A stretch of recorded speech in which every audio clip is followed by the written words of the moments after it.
할렐루야. 네, 반갑습니다. 마이크 소리 조금만 낮춰주셔도 될 것 같습니다. 네, 모니터 소리 너무 큰 것 같아서. 우리 옆 사람하고 한번 인사했으면 좋겠습니다. 네, 수요예배 잘 오셨습니다 라고 한번 인사할까요? 수요예배 잘 오셨습니다. 네, 함께 은혜 받읍시다. 한 번 더 합니다. 함께 은혜 받읍시다. 네. 여러분 성경을 읽다 보면 이렇게 되는 게 아니라 이렇게 되는 게 맞는 게 아닌가? 라고 생각이 들 때가 있습니다. 그러니까 우리의 논리적으로 또한 이성적인 그런 따짐으로 생각해 보았을 때 조금 이해가 안 되는 그런 장면들이 종종 등장할 때가 있다라는 것이죠. 오늘 본문도 구체적으로 내가 그 등장인물이 되어 감정이입을 해 본다라면 예수님의 반응이 이해되지 않고 또 우리 머리의 의아함을 주기에 충분한 본문일 수 있을 것 같다라고 생각합니다. 오늘 본문에 등장하는 자매가 있습니다. 이름이 마르다와 마리아이죠. 마르다가 언니이고 마리아가 동생이라고 그렇게 나오는데 다른 본문들을 보면 마르다는 주로 몸으로 움직이는 외향적인 그러한 성격이었고 마리아는 앉아서 생각하는 모습이 많은 좀 정적이고 내향적인 그런 성향임을 우리가 알 수가 있습니다. 그러니까 요즘 흔히 아이들이 많이 성격 유형을 얘기할 때 MBTI를 얘기하지 않습니까? MBTI를 본다라면 마르다는 이 성향이 이렇게 강한 그런 성격이고 마리아는 I 성향이 강한 그런 성격이다라고 보면 될 것 같습니다. 그럼에도 두 자매에게 공통점이 있다라면 예수님을 정말 많이 사랑했다라는 겁니다. 하지만 그들의 사랑 방식은 상당히 대조적인 것을 우리가 알 수가 있습니다. 오늘 읽진 않았지만 요한복음 11장 19절에서 20절까지 말씀을 함께 한번 읽었으면 좋겠는데요. 읽겠습니다. 자, 시작. 많은 유대인이 마르다와 마리아에게 그 오라비의 일로 위문하러 왔더니 마르다는 예수께서 오신다는 말을 듣고 곧 나가 맞이하되 마리아는 집에 앉았더라. 아멘. 말씀의 배경을 보면 마르다와 마리아의 오빠인 나사로가 죽게 됩니다. 그래서 무덤에 들어가게 되고 많은 유대인들이 위문하러 두 자매의 집으로 방문하죠.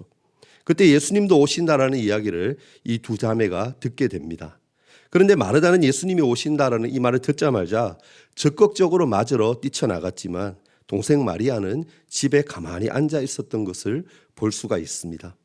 여러분 교회에서도 보면 마리아처럼 보이지 않는 곳에서 정말 하나님과 그 사람만 알 수 있을 정도로 은밀하게 기도로 구제로 섬기는 분이 있는 것 같습니다. 그리고 상대적으로 드러날 수밖에 없는 그러한 자리에서 또 물질의 여유가 되시는 분들은 그분들만의 그러한 방식과 모습으로 마르다처럼 섬기고 있는 분들도 볼 수가 있습니다. 하나님이 우리 각자에게 주신 성향대로 섬기는 이러한 모습들은 아주 바람직한 모습이고 또 전혀 흠이 될 만한 그러한 모습들이 아니죠. 우리 모두 앞에 나서서 보이는 부분에서 적극적으로 섬기는 마르다와 오른손이 하는 일을 왼손이 모르게 하고 있는 이 마리아, 이 두 자매의 성향을 잘 기억하면서 오늘 본문의 이야기가 어떻게 전개되어 가는지를 함께 한번 살펴보려고 합니다. 두 자매는 예수님이 오셨다라는 그 말을 듣고 예수님을 집으로 초청하게 되죠. 그런데 예수님을 초청했을 때 과연 예수님이 혼자 오셨을까요? 반을 가는데 여러분 실 간다라는 말이 있지 않습니까? 예수님을 항상 따라다니던 그런 사람들이 있었죠. 바로 건장한 12명의 청년들이었습니다. 예수님은 두 자매가 초청했을 때 당연히 혼자 오시지 않고 그들과 함께 오셨겠죠. 그렇다면 당연히 많은 음식이 있어야 했을 겁니다. 한참 먹성이 좋을 그러한 나이이기 때문에 젊은 사람들이 먹으면 또 얼마나 많이 먹겠습니까? 그런 이유로 식사 전에 아마 많은 음식을 준비해야 했을 겁니다. 아마 음식 준비로 눈코 뜰 새 없이 바쁘고 많이 분주했을 것 같습니다. 마르다의 마음은 주님과 12명의 제자들에게 맛있는 음식을 푸짐하게 대접하고 싶은 순수한 마음이 아마 있었을 겁니다. 그런데 열심히 음식을 준비하고 있던 이 마르다의 눈에 어떤 광경이 목격됩니다. 본문 39절 말씀을 보면 이렇게 기록하는데요. 한번 볼까요?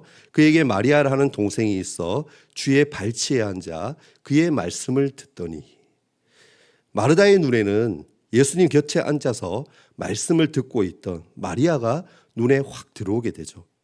자신은 정신이 없이 바빠 죽겠는데 예수님과 제자들을 위한 식사 준비가 아직 절반도 제대로 준비되지 못했는데 야채도 따듬어야 되고 전도 부쳐야 되고 고기도 삶아야 되는데 할 일이 산더미 같은데 동생인 마리아는 전혀 신경을 쓰고 있지 않다라는 거죠.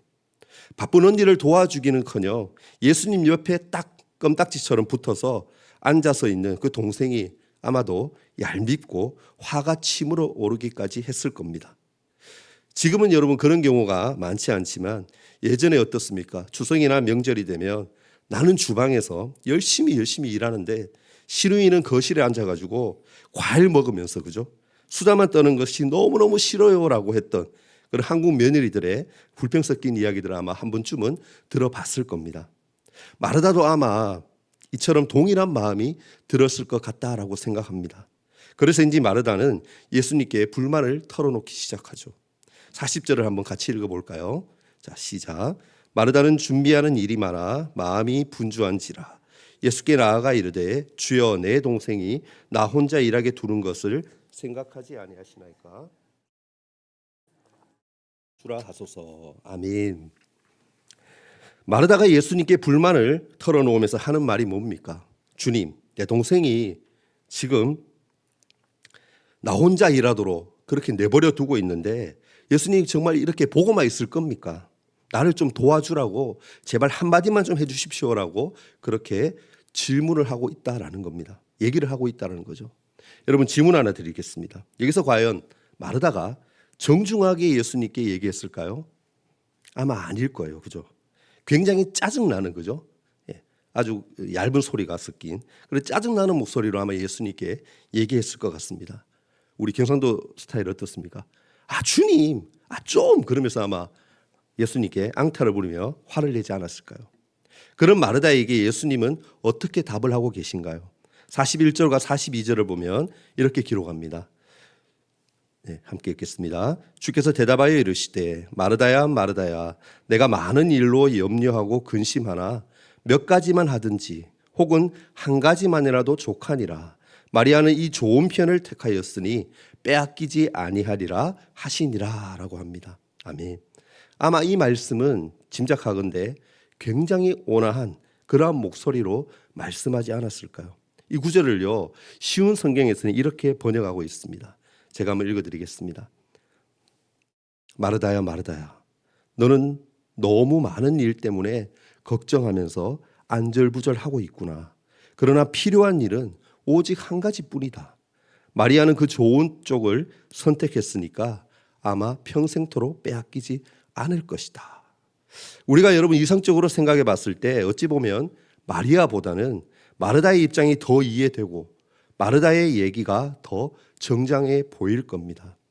내가 다른 일을 하는 것도 아니고 주님을 위해서 주님이 오랜만에 집에 오셨으니까 좋은 음식을 대접하고 싶은 그러한 마음에 주님을 섬기고 싶은 그러한 마음에 음식을 맛있게 준비하고자 분주한 건데 예수님은 왜 그 마음을 몰라줄까 하는 그러한 마음이 아마도 들었을 겁니다.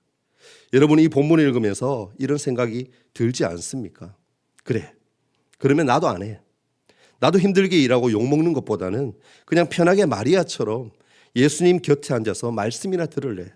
그러면 예수님은 내가 얼마나 귀한 일을 하고 있었는지 아마 알아주실 거야. 음식하는 사람이 없으면 모두 굶을 수밖에 없으니까 그제서야 나한테 미안하다라고 내가 잘못 생각했다라고 아마 예수님은 사과하실 거야. 여러분 예수님의 말씀에 우리 같으면 이렇게 반응했을 수도 있었을 겁니다. 그렇다면 마르다는 어떻게 이 일에 대해서 대처하고 있을까요? 오늘 본문이 예수님의 말씀으로 이야기가 끝이 나기 때문에 마르다가 어떻게 했는지는 나와 있지 않습니다. 하지만 다른 본문을 통해서 마르다의 행동을 유추해 볼 수는 있습니다. 요한복음 12장 1절과 2절 말씀인데요. 우리 함께 읽도록 하겠습니다. 자, 시작. 6월절 엿새 전에 예수께서 베다니에 이르시니 이곳은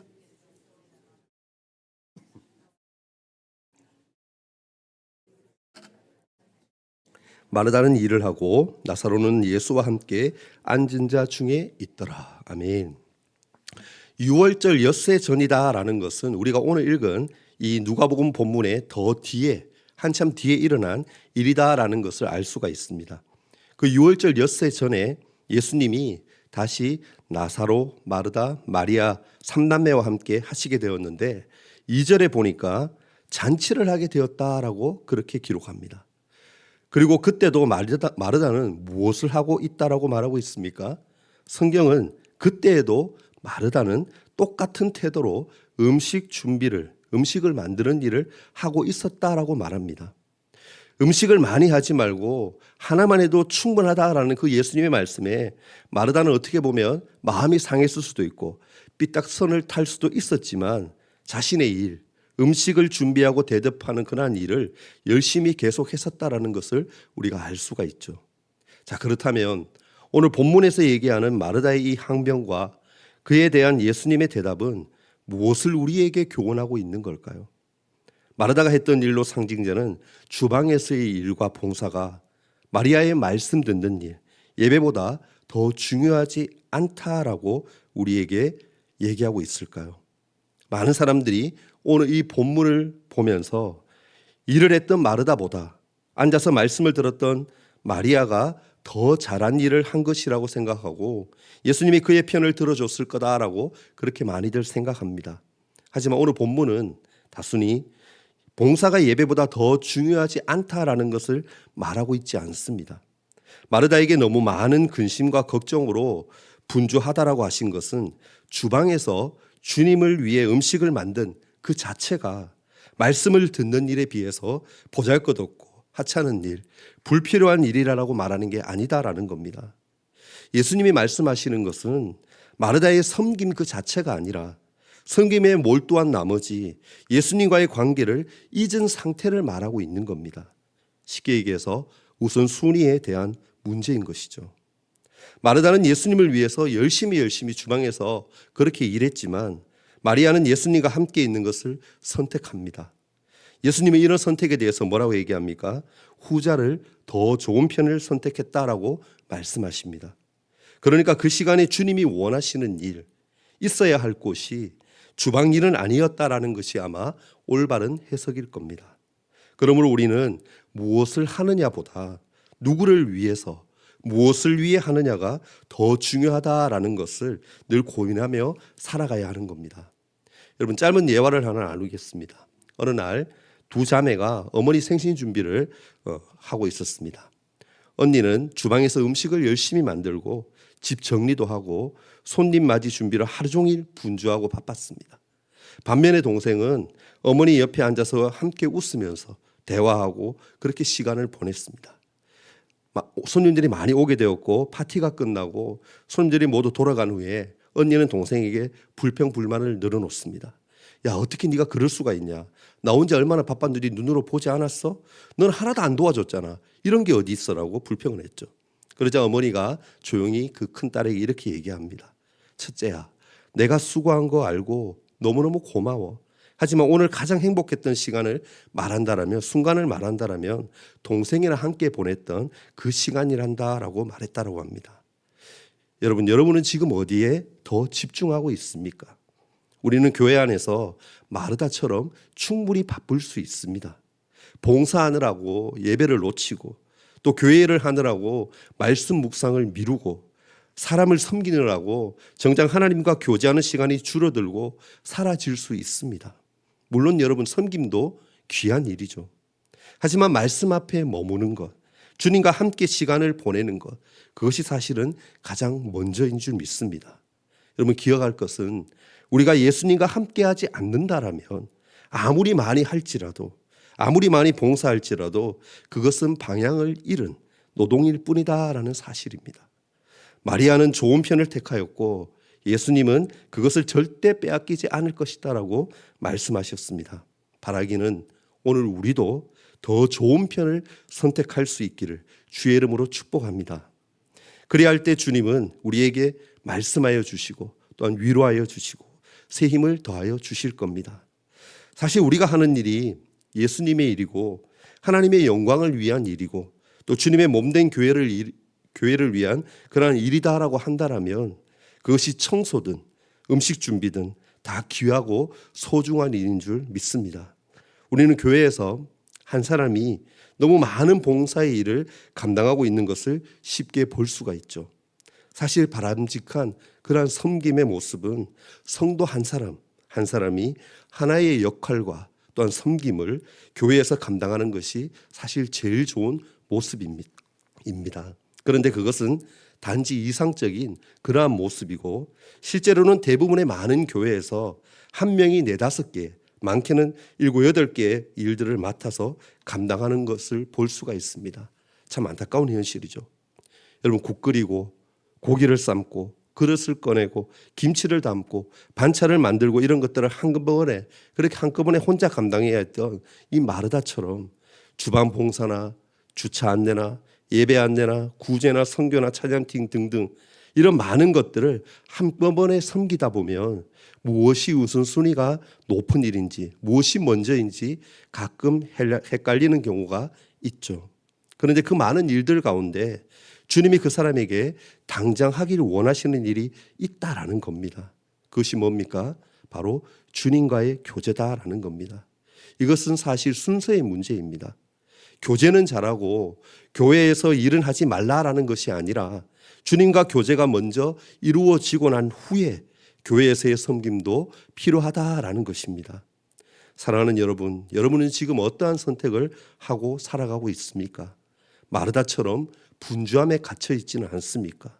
아니면 마리아처럼 사모하는 마음으로 주님 앞에 앉아 계십니까? 부디 더 좋은 변을 선택하는 저와 여러분이 될 수 있기를 주님의 이름으로 축복합니다.